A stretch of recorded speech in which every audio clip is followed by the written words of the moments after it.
had conflict. So that way they can watch afterwards if they would like. But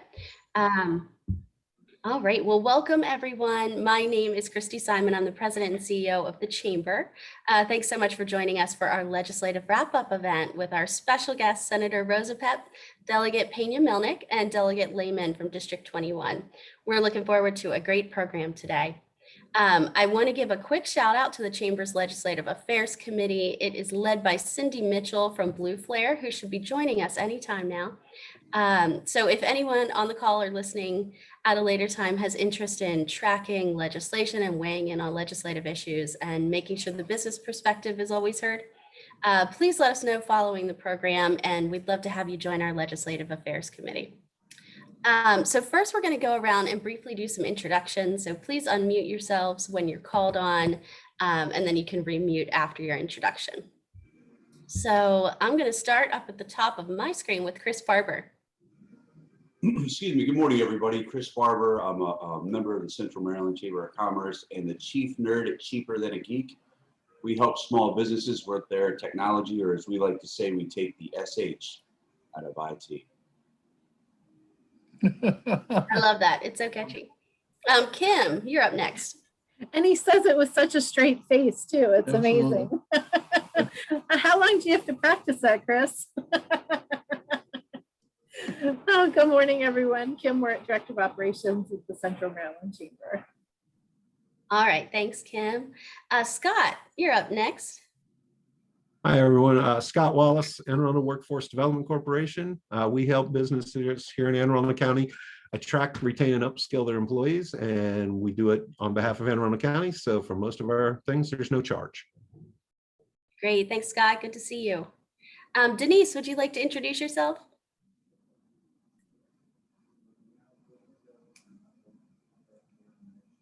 Hi, everyone. I'm here with the 21st District, and I'll be taking notes and sending any messages.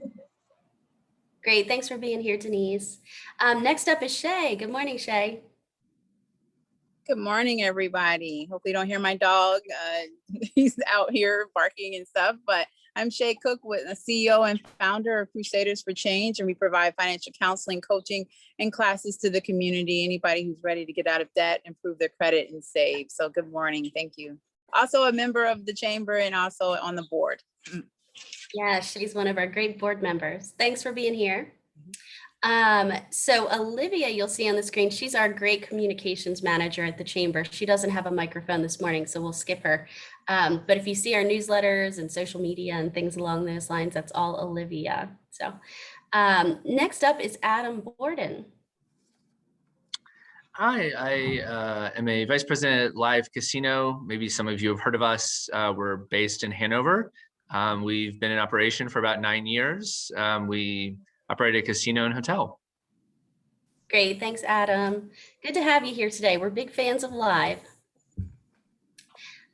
So also, if you have any questions throughout the program, you can feel free to add them in the chat box, or we have a small enough group, so we could probably just unmute and do some Q&A, and we will have time later in the program for that. So at this time, I'm honored to introduce Senator Jim Rosapep to lead today's discussion. Good morning, sir. All right, thanks an awful lot. I'm Jim. My father is Sir. So thanks for inviting us, and thanks for everybody participating. I am the state senator from the 21st District, and I'm here with my colleagues, Delegate Joseline Peña-Melnyk and Delegate Mary Lehman. With us in spirit, but not on the call today, is Delegate Ben Barnes. For those who are not exactly clear on the political boundaries, because it is confusing, we represent basically Odenton, Piney Orchard, Gambrels, and a little bit over near Maryland City, but basically all western Anne Arundel County south of 32. But we also represent northwestern Prince George's County.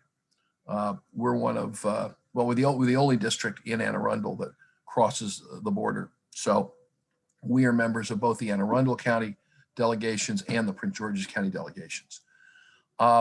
I serve on the Senate Budget and Tax Committee. I'm the vice chair of the committee, which does budget and tax, plus a few other things, including gambling, actually.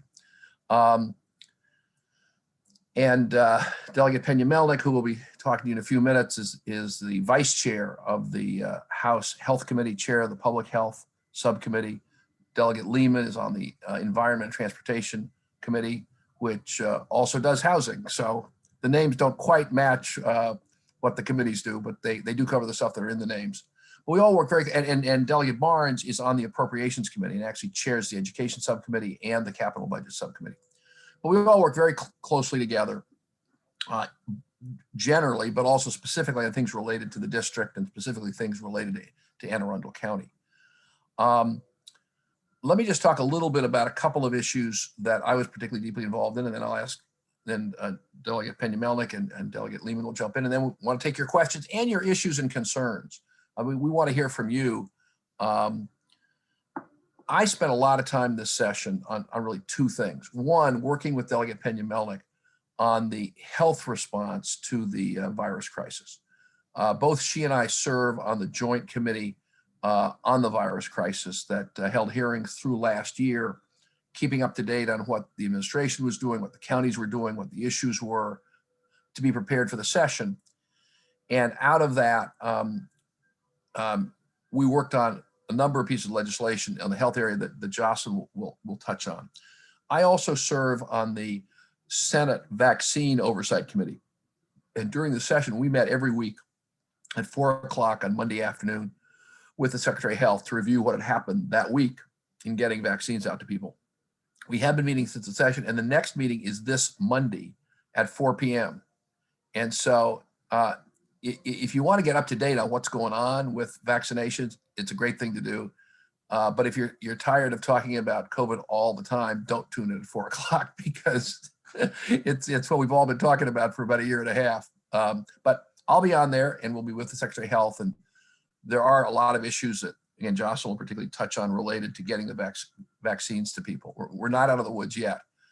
We made a lot of progress, but as you know, and you read in the paper, it ain't over. The other thing I worked on, which I think will also be of interest, particularly to this group, is the economic impacts of the COVID crisis. And so, as you know, the state and the federal government and the county did a lot of things to try to help businesses survive the crisis. And you'd have a better sense than I would of what worked and what didn't. Everything, obviously nothing works perfectly in any situation, in business or in government. But this last year and a half was clearly the most aggressive, broad-based, well-funded effort to help businesses in any of our lifetimes. The federal government moved very quickly, as you know, with CARES 3, with the PPP program and all that last year, then upped it, then continued it.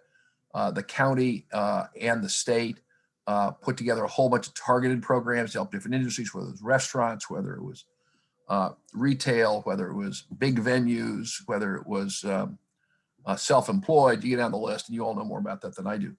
But one of the things we did during the session was we took some state money that we had in reserves. And then once we got the big influx of money from the federal government after the Congress passed President Biden's stimulus package in March, we allocated that money in a whole variety of ways to help all kinds of people who need help, because we still have people, landlords whose tenants aren't paying their rent, tenants who face eviction, people who own homes who are having trouble paying their mortgages, folks who, and we all know about the problems people have had getting unemployment benefits. We've spent a lot of time on that. We passed legislation to try to fix a lot of the problems in the unemployment insurance system. The unemployment insurance system, like the public health system, was not prepared for the kind of crisis we've had over the last year.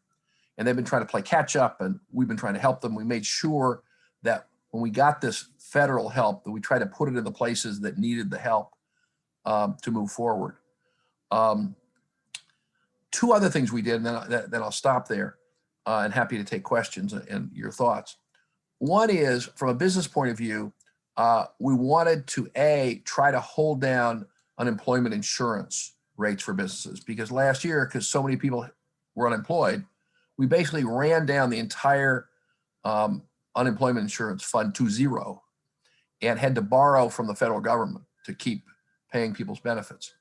So when we got the big undirected influx from the federal government in March, we worked with the governor and we allocated $1 billion of it, with a B, to recapitalize the unemployment insurance trust fund. That allowed us, A, to suspend experience rating, because obviously the experience rating didn't make any sense in the middle of the COVID crisis. That was not a decision made by individual employers. That was a decision made by the virus. And then secondly, what we're hoping to do, what the plan is to do, and I have a call later today, right after this call, to try to push it, accelerate it, is to try to move the unemployment insurance tax rate down faster than it otherwise would come down.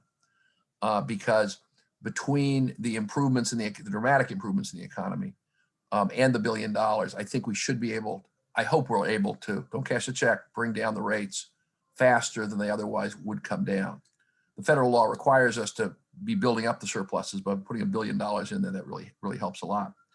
The second thing we did was we allocated a variety of tens of millions of dollars towards helping businesses work in the new economy, to help those who are going to make telework a permanent feature of their business, those who are going to be selling and marketing online where they weren't before. All the changes that you all know about. We want to help folks, particularly small businesses, be able to do it quicker, faster, and come back stronger. The other thing we did was we allocated statewide about $75 million to the local workforce agencies in each of the counties. And so Anne Arundel is going to get, I'm going to say, $8 million plus or minus for the workforce agency that is designed to, it's flexible, but the intent is to help workers who have lost their jobs from COVID in industries and occupations where the jobs are not going to come back as big as strong. And the easy example is hotels.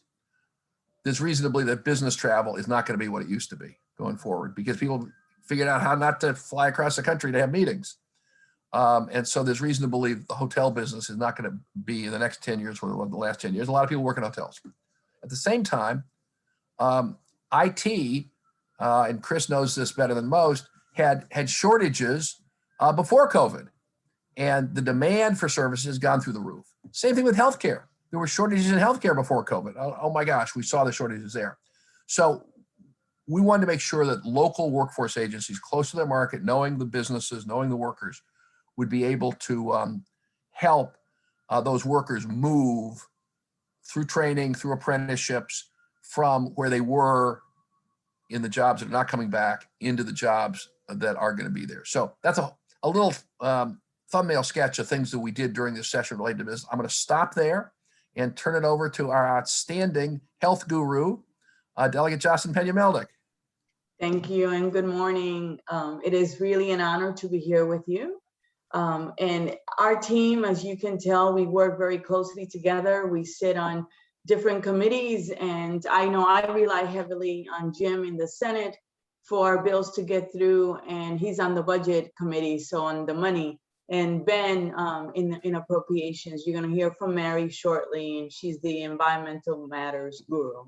So since March 2020, our lives have been transformed. In the United States as of today, 600,000, over 600,000 actually, lives have been lost. In Maryland, I checked as of this morning, 9,722 lives have been lost to COVID. What we have learned is that it has affected everyone. I know I personally lost my father, my cousin, and 3 close friends. So, but we have also learned the severity of those health disparities that we knew existed, particularly in the Black and Brown communities. And I'm going to tell you and show you the data, which the data speak for itself. You know, we also learned the need for funding of public health systems. You know, it's always very expensive when we put in a bill and we get the fiscal note, and it's very expensive to implement them. But it's time to really fund public health, and this is what we did this past session. We also learned of the need for science and public health-based response, right? Very communicate clearly. So let me give you the numbers so you know why, you know, who it has affected. So in the state of Maryland, we have a little over 6 million people. We have 23 counties in Baltimore City. So that's 24 jurisdictions. The county with the highest number of COVID-19 cases in the entire state is Prince George's County. The zip code with the highest number, and by a lot, and the zip code with the, I think Anne Arundel is number 5, okay? The zip code with the highest cases of COVID-19 cases is 20783.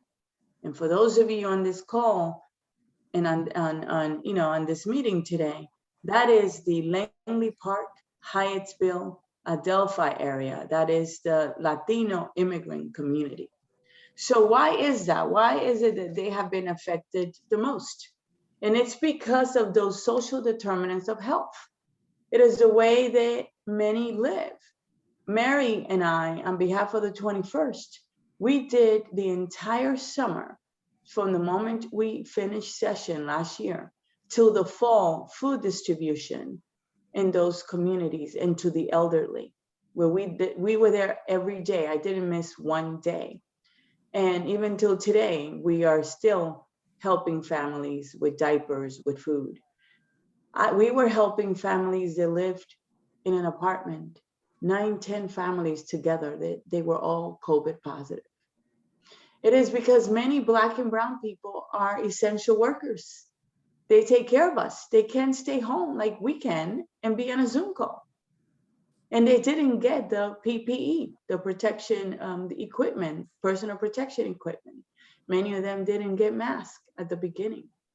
It is the fact that there is the lack of transportation, the lack of income, the lack of education, the air in those apartments, you know, that they're breathing as well. So they have been affected greatly.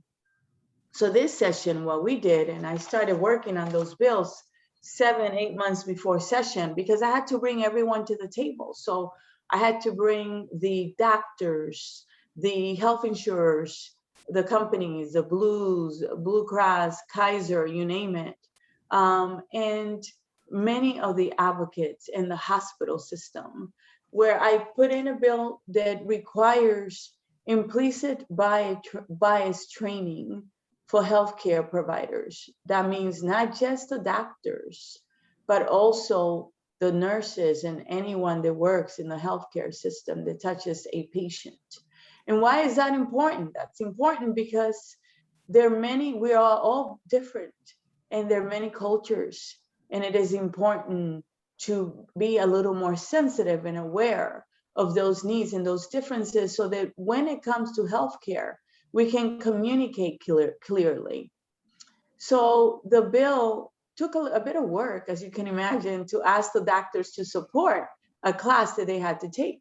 So I compromised with them and I drafted it where it says that upon the renewal of your first renewal of your license, you have to take an approved course by the Department of Health and the boards, and the different boards. So they agree, and the bill passed the House and the Senate, and Mary, Ben, and Jim helped me get it through the Senate, supported the bill, and it passed. And the governor allowed it to go into law without his signature. I don't know why he wouldn't be proud to sign it, because it's really the right thing to do. And the data speaks for itself. The numbers are so clear, like you can argue with it. The bill also mandated basically a budget for the Department of Health. They have an Office of Minority Health and Health Disparities that works on the issues of chronic health, of messaging in the communities, vulnerable communities and communities of color. And they also give grants and develop programs for diabetes, for cardiovascular disease, high blood pressure, all of that. And so the budget is in there. Another bill that I actually put in, and it's a bill that basically brings all the departments in the state of Maryland. It's a commission, permanent commission in our state government. So it brings the Department of the Environment, the Agriculture Department, Department of Health, the Social Services, Education, you name it, all the different secretaries and stakeholders 3 times a year at least. They must meet and talk and work with Chris, who is our IT department, actually entity for the state, to look at the data and think about the policies to develop a framework, an equitable framework when they're thinking about their policies and how the policies affect different communities. Okay, everyone that looks like all of us on this call. And it declares the bill racism as a public health crisis, because it really goes back to slavery and to, redlining, Jim Crow laws, to all of that. And actually the governor allowed it to go into law without his signature as well. Another bill that I worked on is a bill that collects the data for on gender, race, to be able to, for all the departments to share, because you have to learn who, for example, who's going to the ER, who are what we call the frequent flyers, because at the end we all pay for it. Do they have insurance? Our committee has focused for more than 10 years on reducing the number of uninsured in our state. So before we created the Maryland Health Exchange and we adopted Obamacare and we expanded Medicaid, and I'm glad we were one of those states that did that, our uninsured rate was almost 800,000 people. It was like 746,000. When we did all of that I just outlined, we reduced the number of uninsured. It actually works to more than 50%. Then we found out that people that were in the, basically, some people that were not able to get insurance through their employer and were not able to get those subsidies were paying a lot of money in the individual insurance market. So I put in a bill that actually assessed a small fee on the health insurance companies. And we brought in with the state and the federal $1.2 billion to create a basically a reinsurance program to help those people. So we have been able to do that and reduce the rate for the last 3 years. And that is a special waiver that we got from the federal government that expires in 2023. I am actually the co-chair of a commission that meets, at least we're mandated by the legislature twice a year. And we are actually looking at what should we do after 2023. We have a meeting in September, and we're doing an actuarial analysis. We're looking at the small market. We're looking at additional subsidies. This session, we actually passed a bill that allows the health exchange to create a program, a subsidy program for young people to get insurance as well. The last bill I'll discuss is a bill that actually extends the use of telehealth. So it actually allows the doctors, providers to charge and be reimbursed for telehealth regardless of where the patient is. And it also extends telehealth to audio only as well, and for behavioral health. So the number of suicide, the age between ages between 10 and 24 years old, the second leading cause of death among that group is suicide. So the suicide rate is going up. So we did a lot of work on our committee regarding actually behavioral health. And we passed a bill that is going to allow people to call the 211 number and place their name on a list to say, can you call me a couple times a week, please, and make sure I'm okay. We passed a bill that allows for reimbursement and also a bed registry for the psych beds as well. We passed several bills dealing with pharmaceutical and with reimbursement as well. And I want to leave it there. That is what we focus on. When we're not in session, you're not going to read about the work we do, which is every single day.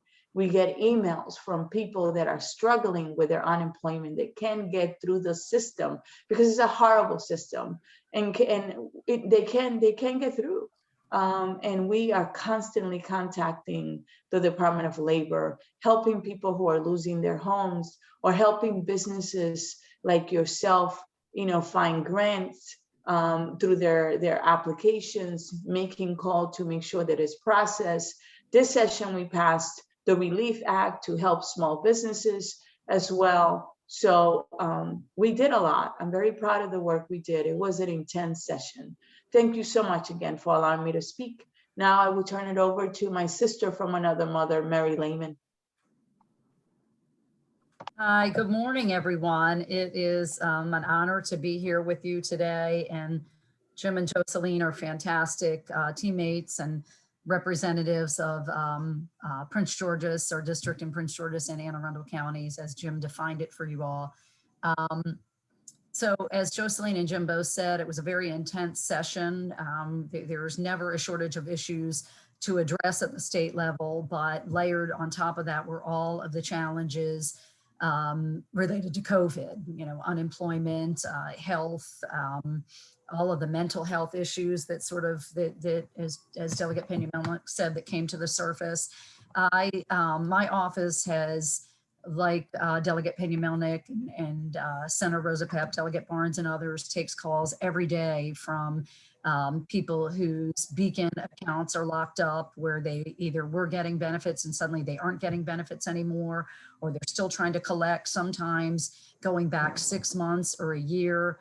People are at their wits' end. I dealt personally with a man this week who was suicidal, a 67-year-old resident of Laurel who is underemployed. He does get a small Social Security check, but has always had other employment to supplement that. And he, doesn't have any right now. He has no prospects. At the same time, he's battling prostate cancer. So he has multiple challenges, and he was literally in tears, first with my aide, Mary Jane, and then later with me. The very next day, we got a call from another gentleman who ended up breaking down and crying. And these are the kinds of things we're dealing with every single day. Some of you might disagree with this, but I personally have urged the governor to reconsider his decision to cut off federal PUA money. I think it's premature. I think it's unfair. I wish I could, and I'm being very direct here, I wish I had his cell phone number and could send some of these callers to him directly and have him hear these just devastating, heartbreaking stories. And Joseline, that 211 system is working. The gentleman I talked to that said he felt suicidal did get a call from them after we contacted them first and gave them his number, and they will be checking on him and trying to get him services. But anyway, I did want to talk about some environmental issues. I also will go over briefly, if you all are not aware of the unemployment insurance reforms that the legislature passed. There was a package of 5 bills led by Ned Carey from Anne Arundel County on the House side. All of them passed. The governor allowed them all to become law without a signature. They were all emergency bills because the situation is so dire that those are in effect as we speak. So let me start with those. HB 907 is a longer term study on system reforms, so that DLLR will have to study expanded eligibility for benefits, including for seasonal workers and those who received benefits specifically during the pandemic because of the federal action, but normally are not eligible. House Bill 908, it is actually all about employer contributions. So you should be interested in this. And that bill allows about 100,000 nonprofit organizations and local governments with fewer, they have to have fewer than 50 employees. You can delay your employer contribution to the UI fund until the first quarter of 2022, if you need to do that for financial reasons. And it also will waive any interest during that period of deferment. There also is a provision to allow employers with more than 50 employees to request a deferment, but that's considered an exception, but you can do that. You can make the case if you're a larger employer that you would like to be considered for that deferment. And again, that's House Bill 908. House Bill 1138 is an accountability and oversight bill. It establishes faster turnaround times for the Department of Labor to process claims during this current disaster situation, which is almost at an end as declared by the governor, but it will continue forward in future disaster situations. And those are disasters declared by the governor the way he did with COVID. It's under a specific section of the law. It's the public safety article where those disasters get declared.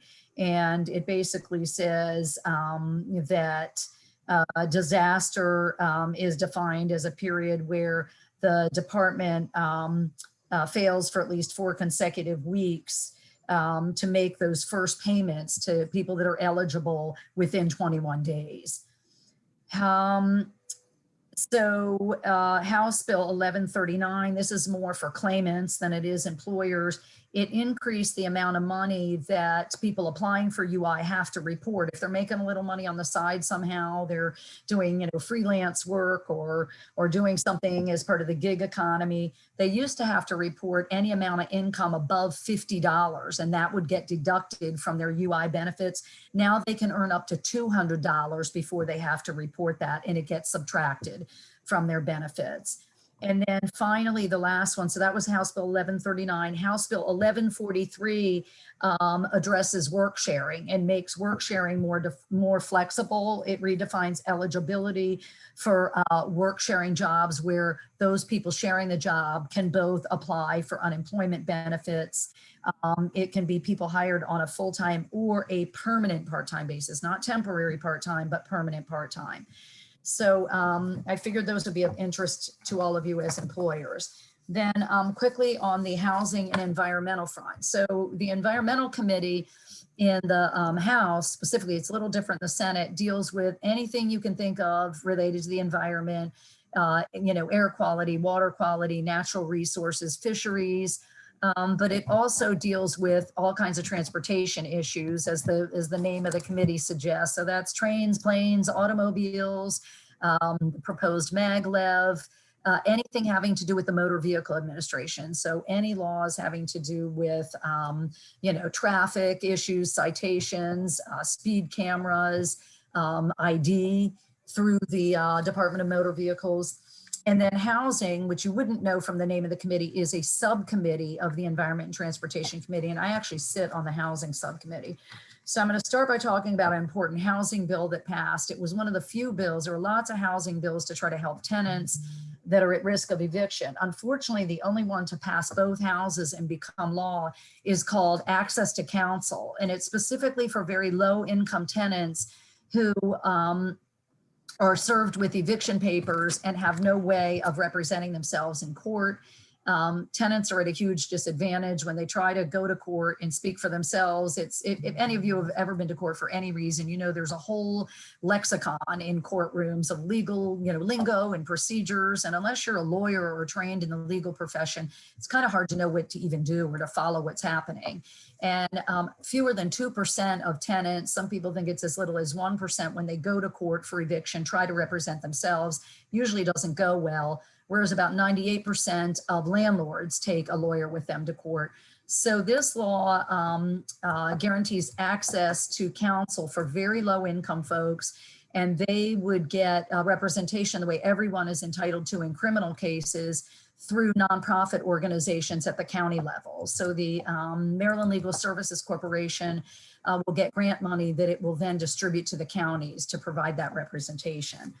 A housing bill that I put forward that passed the House but did not get moved in the Senate, that was specific to Anne Arundel County, is called failure to pay rent. And I will be bringing it back next year. It's a pretty simple concept. I'm proud to say that it was supported by the entire Anne Arundel House delegation, which includes several Republicans. I think the breakdown, Joseline, we have 15 or so members. I believe at this point we have 10, I think it's 9 or 10 Democrats and 6 Republicans. And it was unanimously supported by the delegation. And all it would have said is that if you're a landlord in Anne Arundel County, and I'm not talking about big apartment complexes, I'm talking about much smaller units that people rent, either houses or basements or maybe a duplex, a small number of units. Actually not, you have to be renting more than 4 units, but not, 40, 50, 100. But what it says is those landlords in Anne Arundel County under current law must have a license to rent a property. Some of them don't get them. It's a problem. And the premise of the law is, and I took the idea from Baltimore City, is that if you're a landlord and you're renting without a permit, that means you're renting illegally. So you cannot then therefore evict someone that you're renting to illegally. Doesn't mean you can never evict them. What it means is that if you try to go to court and you don't have a license, you skip that part, maybe unknowingly, but most likely landlords are skipping it because they don't want to have to deal with an inspection. Inspections are important because the county is making sure those units are habitable, that they're healthy and safe. There isn't mold, there aren't broken appliances and windows and doors that don't open and close properly. And so if a landlord tries to go to court without that license, the judge will say, no, I'm sorry, you can't evict this person. You're not renting to them legally in the first place. Go get a license, get your unit inspected. And usually this is what's called a failure to pay rent case. It's because somebody falls behind on their rent. It's not because they're, problem tenants for other reasons. They're too loud or engaging in illegal activity. And again, it was supported unanimously by the Anne Arundel delegation. The bill was written to also impact Prince George's County. So it was a 2-county bill. It did pass the House, but got stuck in committee in the Senate. So I will be having a meeting, phone meeting with the senator tomorrow who chairs the Senate committee that should have heard this bill, and try to lay the groundwork to get that passed next year. On the environmental front, the biggest bill to come before my committee was called the Climate Solutions Now Act. It did not pass. It had a lot of great provisions, but some people think it was a little too ambitious. Had a lot of provisions in it to try to reverse global warming, everything from green building standards, including new standards for commercial buildings, new school buildings, that they be solar ready, that we would start greening the fleet of cars and light trucks that the state owns. The state owns thousands of vehicles. And, we want to get those converted to electric vehicles over the next several years to reduce the emissions. So House and Senate conferees got close, but on the 90th day of session, they realized they were not going to come to agreement on the bill. So it did not pass. It will be back next year. The good news is a couple of individual provisions passed, and 2 that might be of interest to this group. One I think is really exciting. It was carved out and it was passed as the Tree Solutions Now Act. The state of Maryland will be planting 5 million trees over the next 10 years, and it needs help. And so I hope for maybe this group or other groups that you might belong to, civic associations, HOAs, it can be chambers of commerce, the Department of Natural Resources and the Chesapeake Bay Foundation will be looking for nonprofit groups to partner with to help plant those trees. I can send you information, or you can, I can follow up with Christy or someone else, or you can follow up with me. But there will be some seminars in the fall about, for DNR and the Chesapeake Bay Foundation to get feedback from groups on what they would like to see happen with this law, how they would like to see it go forward, and how local organizations can help get those trees in the ground.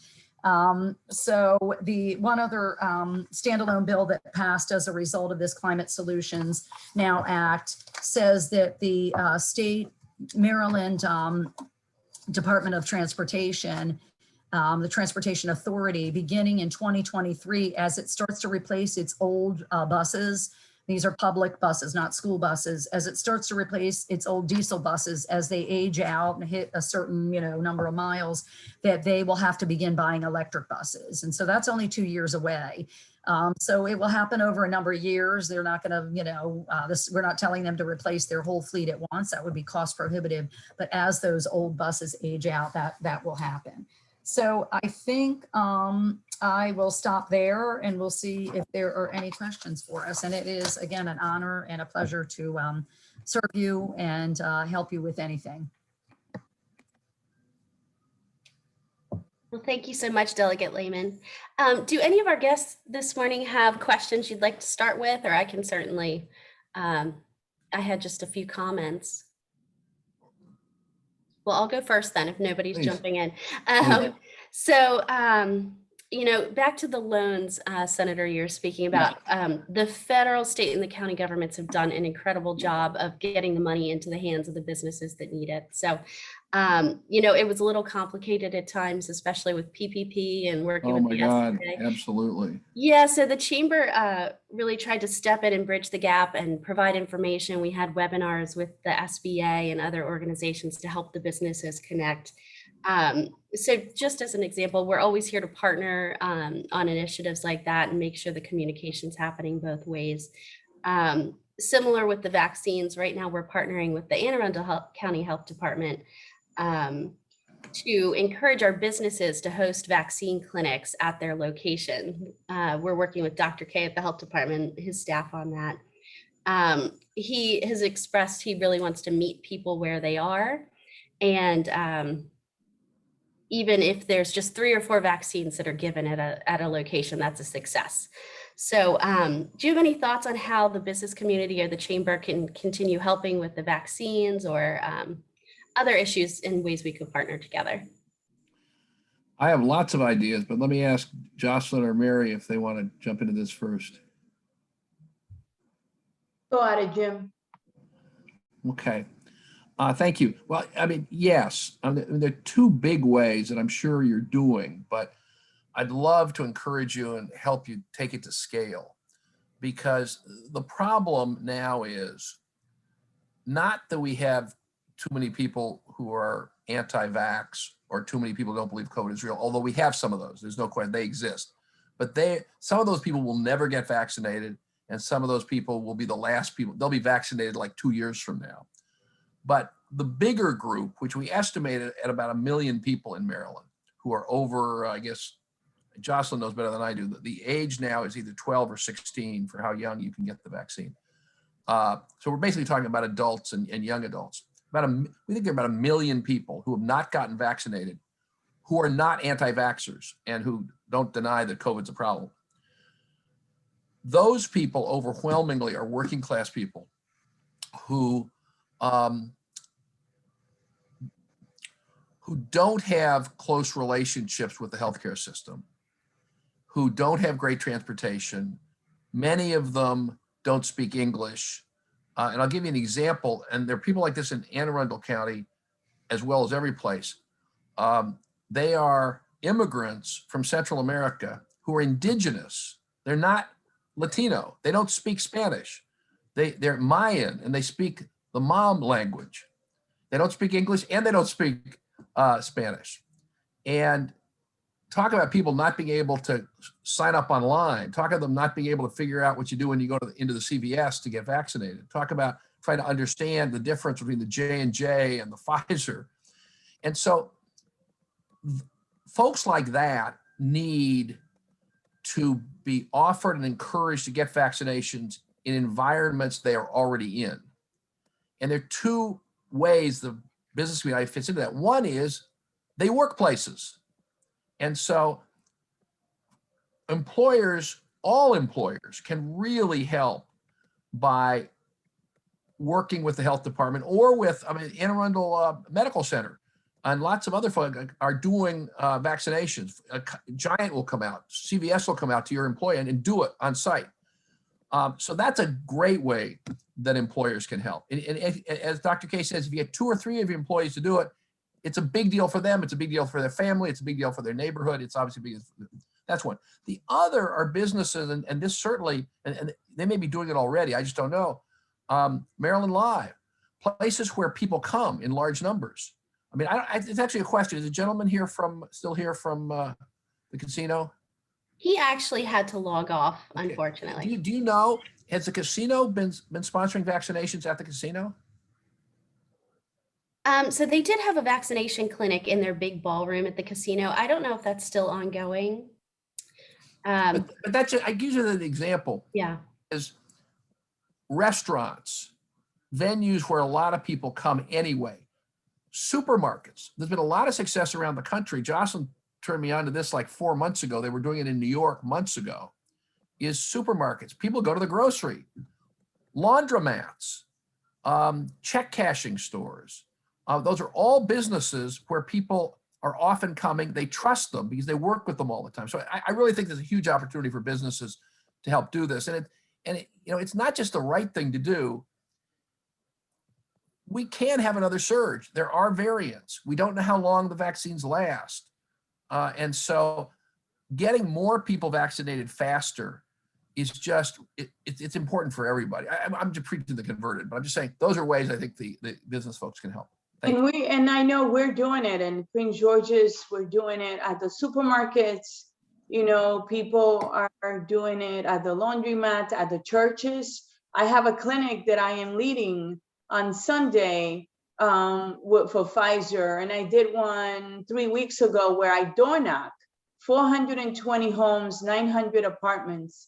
And I actually went to the laundromats, I went to the liquor stores, I went to the bakery stores, everywhere, and put up flyers, and we ended up vaccinating 180 people. So we have another one this Sunday at 1 o'clock at one of the churches.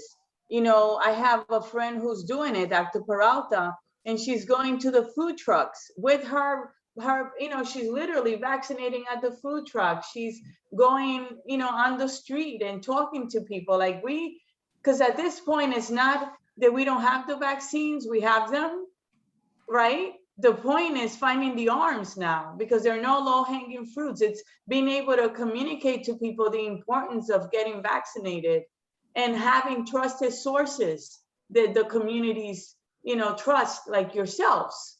Like if you're interested at your business in having a mobile unit come and do your employers, we could do that through the Department of Health, because we have different mobile units that go anywhere. We're going to people's homes as well. So there's a lot that you can do as a business. Great, thank you. And if you all have anything like advertising you'd like us to share, like you mentioned, the church distribution on Sunday, we are always happy to share those messages. Absolutely, thank you.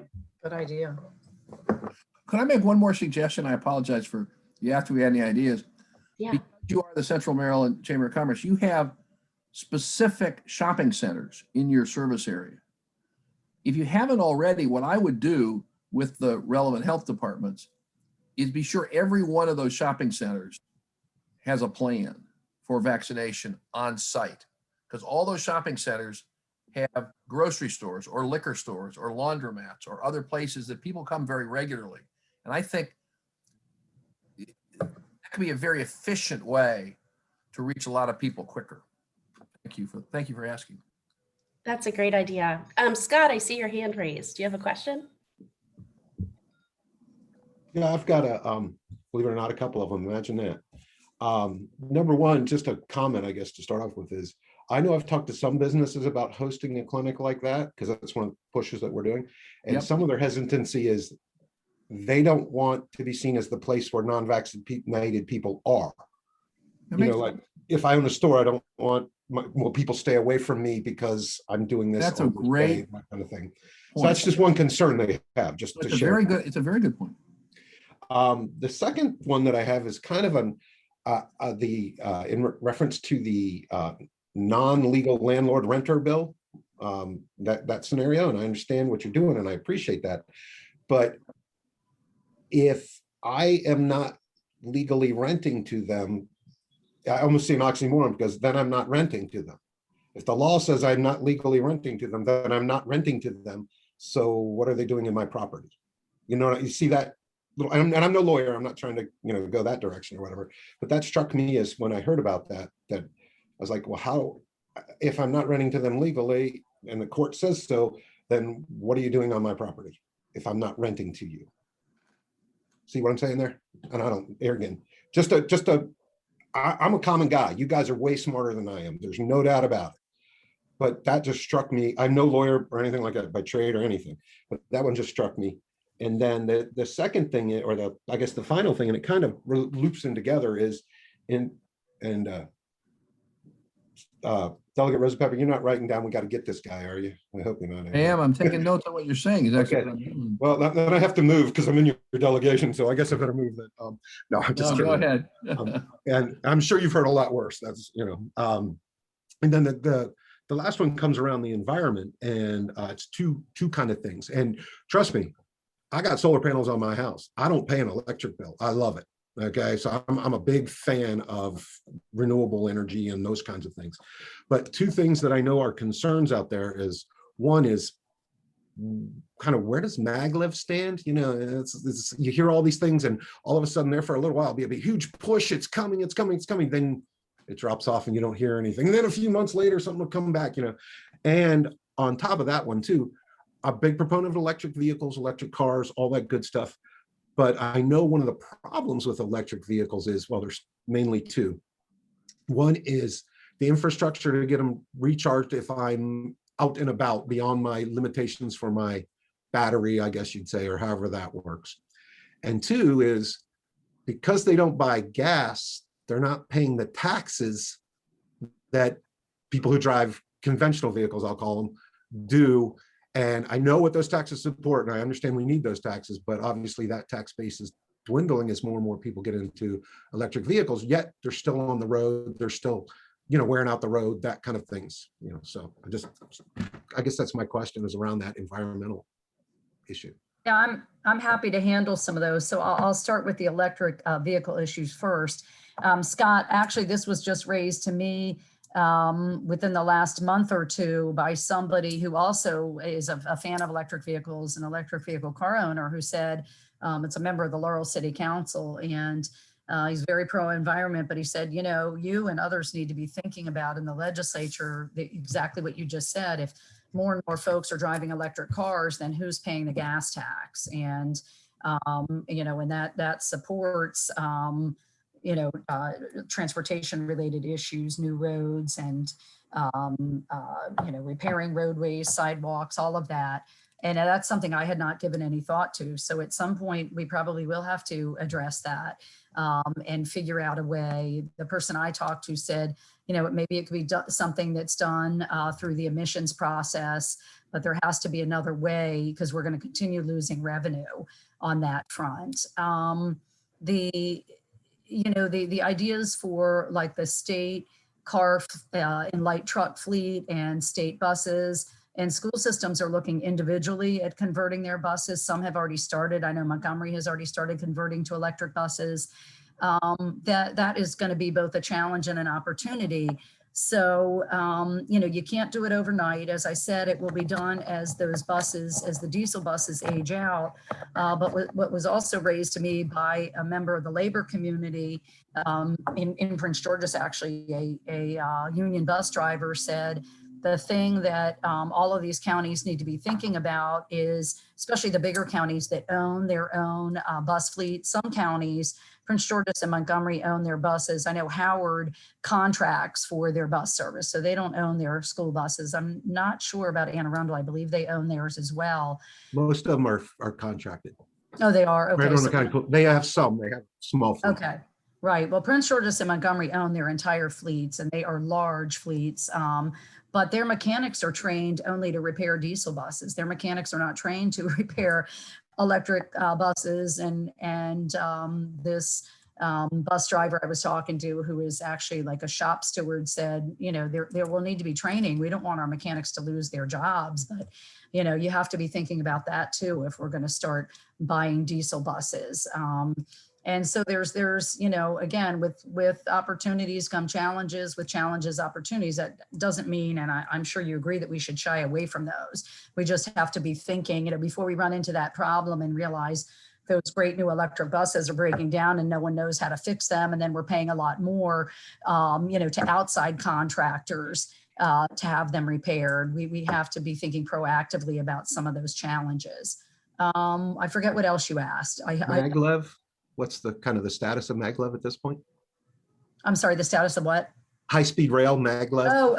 Maglev. So Maglev, so the public comment period, if it hasn't ended, has probably just come to an end. I know Joseline and I both had meetings, you know, Zoom meetings with Wayne Rogers and the Baltimore Washington Rapid Rail folks, BWRR, and they have one alignment that they're hoping for. It's one of the J alignments. That what they say will have the least impact on homes. In fact, they say 0 homes will be directly impacted, like have to be taken out completely. Although there are some communities, even along that alignment, where the maglev tracks will be like literally right, you know, up against people's backyards, if not perhaps even taking part of their yards. I have not been supportive of maglev just because for multiple reasons, mainly because I'm concerned about it competing for the subsidies that Amtrak and MARC get.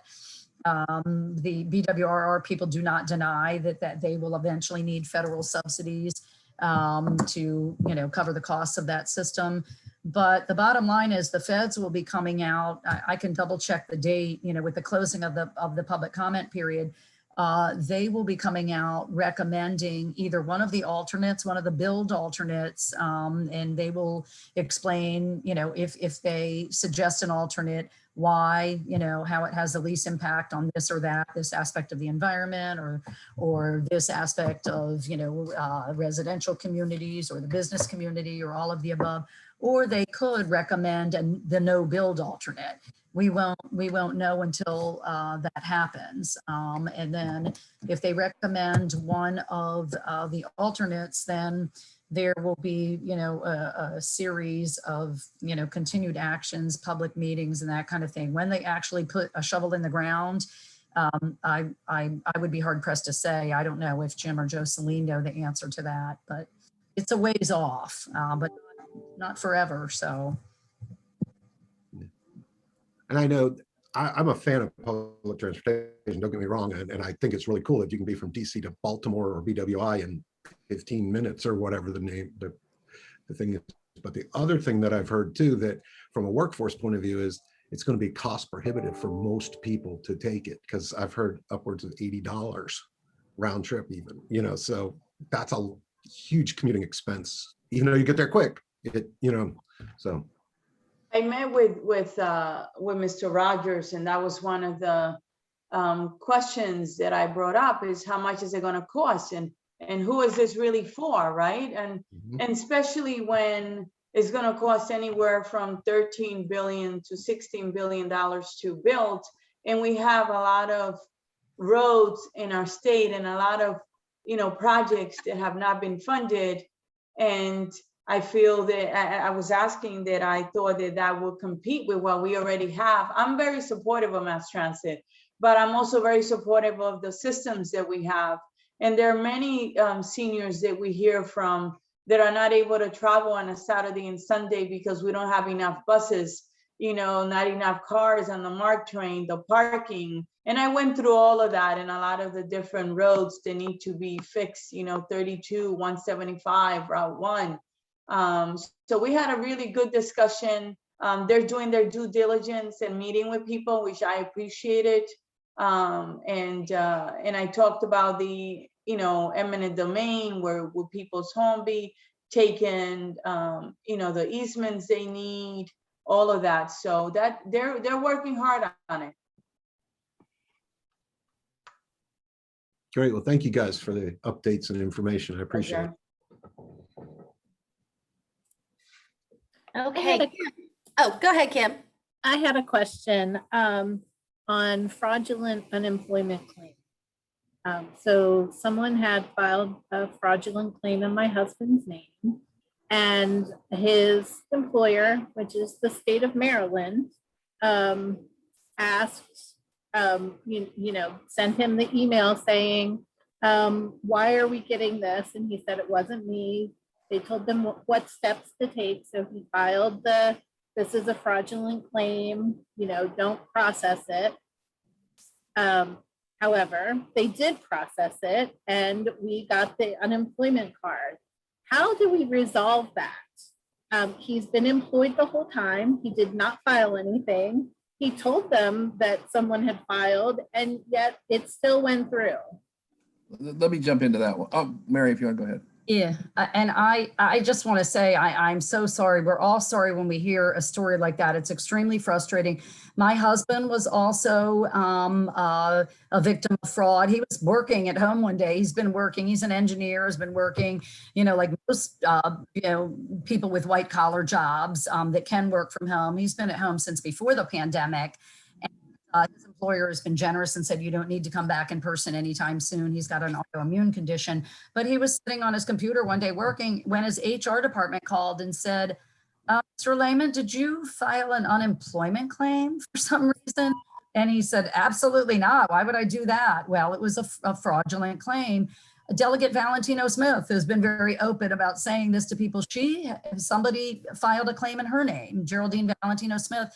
One of Delegate Peña-Melnyk's neighbors a few doors up had, right around the time my husband had the claim filed, she had a claim as well. What I have done with those, the ones I've known about, is I have directly copied the secretary to say, these claims, fraudulent claims, wreak havoc on, the whole system, but especially the victims.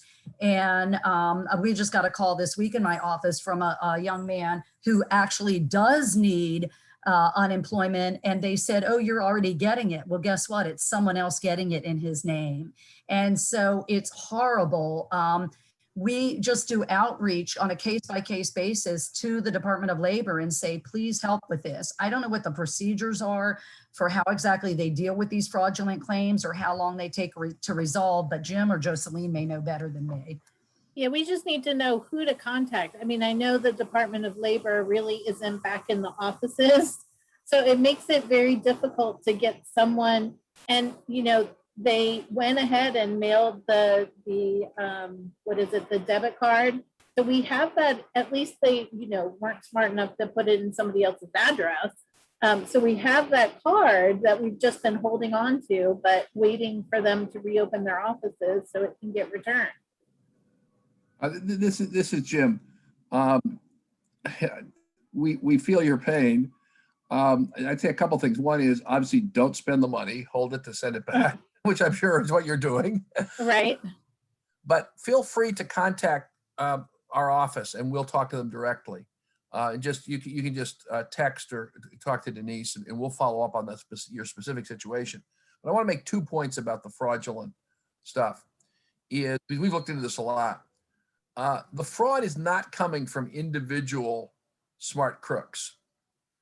It's coming from cybersecurity problems.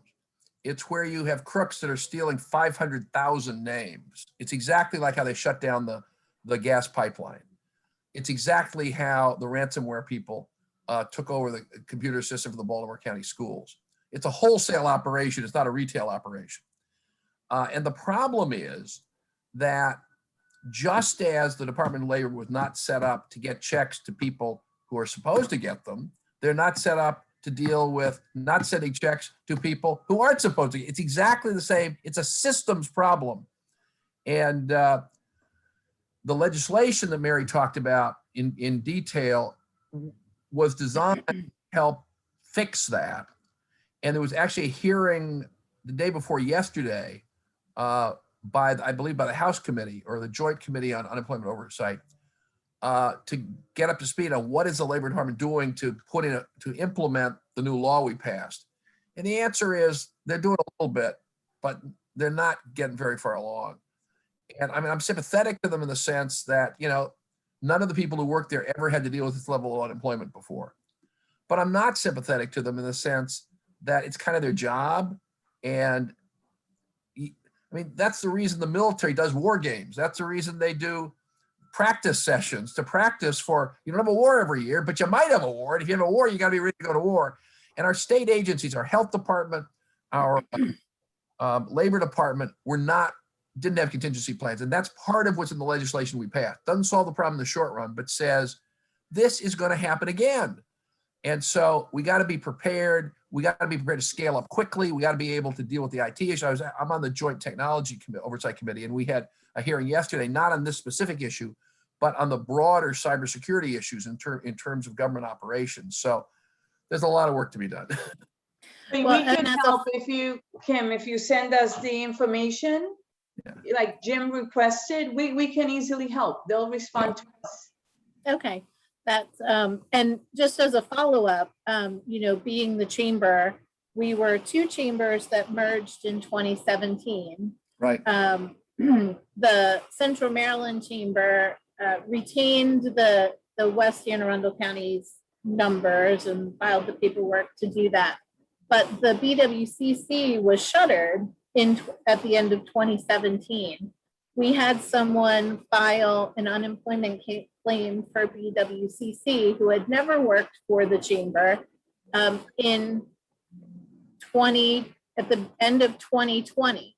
Now the company hadn't been even in existence, and yet it still came to us to file the paperwork.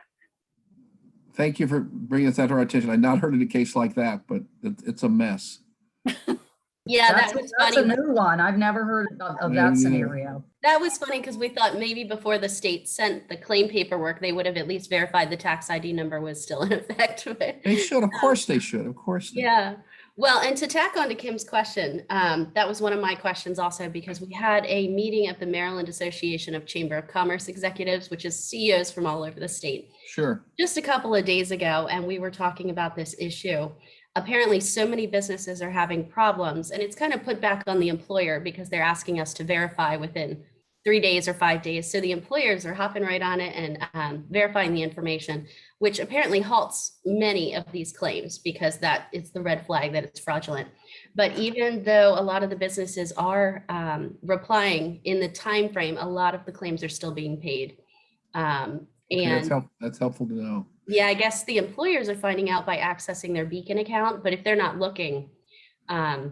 Could you do us a favor, either you or somebody with one of the other chambers that's working, could you send us an email just describing that problem? I want to pursue that with the State Department of Labor. Sure. A related problem that I heard about early on, and it makes sense, is the Labor Department was having problems with that verification. So somebody applies for unemployment benefits, says I was laid off by X employer, and they contact the employer to see what their side of the story is. One of the problems the Labor Department had early on was you had a not insignificant number of businesses that were just closed. They were like closed. And some that like the employer like, I'm out of here. And you probably know some examples. So there was no employer to respond to the question from the Labor Department. So it's just another example of the disruption that the COVID brought about. Well, and to add on to that, you know, their notifications get sent via USPS, which I know mail at our office, you might get mail and you might not get mail. Oh my goodness, I knew that, but I hadn't focused on that. Their only communication with employers is by snail mail? For at least the BWCC one that we received, it was only snail mail. That's what I was told as well. Or if you're logging into your Beacon account daily, you will see these things pop up. That's what one of the chamber CEOs said the other day. But I don't think like that one would not have shown up on our Beacon account because it wouldn't have been tied to our employment number. That's true. Yeah. Well, if you could put any of that in the letter, I want to pursue all that with our Oversight Committee and with the Department of Labor. That's very helpful. Thank you. Well, and one of the things too that I think is a problem is if the business doesn't respond within that time period, the person automatically gets it. That actually, I do not believe is true. That's the way the law was before the pandemic. Because that is not what I've been told by the Labor Department. I've actually been told the reverse. It puts it in a holding pattern. That's one of the explanations that they give us for why so many people are in UI purgatory. They haven't been rejected, but Jim, to your point, or with the scenario that we're hearing about with the chamber, if a business doesn't exist anymore, permanently or is closed still, temporarily, and no one's getting snail mail, then it, that's pretty inefficient. That, it's better to No be kidding. pattern than to close. But if that's their only form of communication, that's the downside of that. Should be obvious to them. Well, it should, a lot of things should be obvious to them. If I say this with love in my heart to my colleague, if obvious were the standard of performance of the Labor Department, we wouldn't have any problems. Well, and not to throw anyone under the bus, but we had an issue with our Beacon account and needed to get a password reset. Yes. Because, we're working mostly remotely at the point that this happened. And I wasn't coming into the office, but I didn't have access to the user and password that I had set up. Yeah. Well, it was at least 2 months before I got a response on how to get that I'm fixed. sure that's true. That's everybody's. That's crazy. Don't take it personally. You're one of thousands with that experience. I'm certain, That one but I kept getting emails saying there's something in your Beacon account that needs your attention. Yeah. I understand. I'm sorry to laugh. I'll cry. Yeah, well, it is what it is. I just wanted to make you guys aware, if you're not, about the Anne Arundel County Health Department's COVID-19 vaccine business incentive program for businesses. Are you aware of that one? I'm actually not. It starts July 1st. Oh. And small businesses here in the county, the first 50 people to get vaccinated at their site, they get $1,000. The company does. Yes, that's great. To offset costs and expenses, and the other 500 to give gift cards or something like that. Would you also email that to us? I want Prince George's to do that too. That's great. Yeah, no, I thought it was pretty cool, and I just it just came out. Well, I just saw it a couple days ago, but I have the advertising piece and the link for that. I can send that. That would be great. Thank you so much. As my twins will say, that is awesome. Yeah. Well, yeah, and we could promote that in the newsletters we put out and the social. Absolutely. That's something really worth going the extra mile to get the word out there, and have people take advantage of it. And then also for each additional 25 people, they get another, after the original 50, they get $500. And here again, to split $20 per person vaccinated. I apologize to double down on my praising Anne Arundel County for this, but I literally was on a call yesterday with the chief health officer in Prince George's County. We're talking about how to reach more people. And I said, what incentive programs do you have? My general experience is that people do things when you give them money. And he said, well, we haven't been doing that. I said, why not? He said, well, do we know that it works? I said, I only am looking at like 2,000 years of human history, but leave that aside. He said, well, do you have any examples of people doing this? And I said, now we do. The only one, well, I have a great one now. I said, the only one I have is one of the community groups in Prince George's County who work in the Latino community decided to give $10 to day laborers who were lined up to get a day job for every person they brought to them to get vaccinated. They said the everyday laborer makes like $100 a day if they get the job. So if they get 5 people, they've earned half a day's wages without having to actually go out and do the kind of construction work or whatever it is. That's the only example I know. But now Anne Arundel is doing it. So that's thank you very much for raising that. You would think the health officers would share that information with each other. You would think so, but you would be. They have a bonus program to get the second shot too. It's not as lucrative, but they get $20 for each second shot. So great. I thought it was great. That's true. Thank you very much. So someone's going to share that with us, correct? Scott or Christy, somebody has. Yeah, I will send that over us. to you all after this call. That's great. What other questions or great ideas do you have? Well, I'm just going to say it out loud, but you guys were faced with a tsunami, whatever you want to call it, derecho, whatever, big storm, okay? And I know there was a lot of uncharted territory. Yeah. And I think overall, problems with UI aside and some other problems that happened, you guys did a great job. I salute the state of Maryland because I have friends that live in other states, and I'm telling them Thank some you. of the things that they're doing here, and they're like, what? You know, like Thank you. never even came across their radar in another state. So you guys definitely Well, thank you very much. did a lot of great steps in a hurry. And sure, anytime you do anything in a hurry, there's going to be problems. Even when Absolutely. you plan, sometimes there's going to be problems. But overall, I think you guys did it. Kudos to all of you and your colleagues too, you know, throughout the state governance system. So Thank you. Thank you very Thank much. you so much for saying that. We really appreciate it, you know. I'm sure you're used to hearing the other side of that argument. but Yes. I just think, you know, you have done a great job. And I mean that sincerely. I'm not just Thank making you. that And up. we So, we do, but that's why I say thank you so much. You made our day. Exactly. Thank you, Scott. Thanks, Scott. I know he speaks for all of us, and us here at the Chamber. We appreciate your support and joining us today. We will make sure to share this presentation as well as all your contact information with our guests so that if they have any follow-up questions or ideas, they can reach out Great. directly. Please do.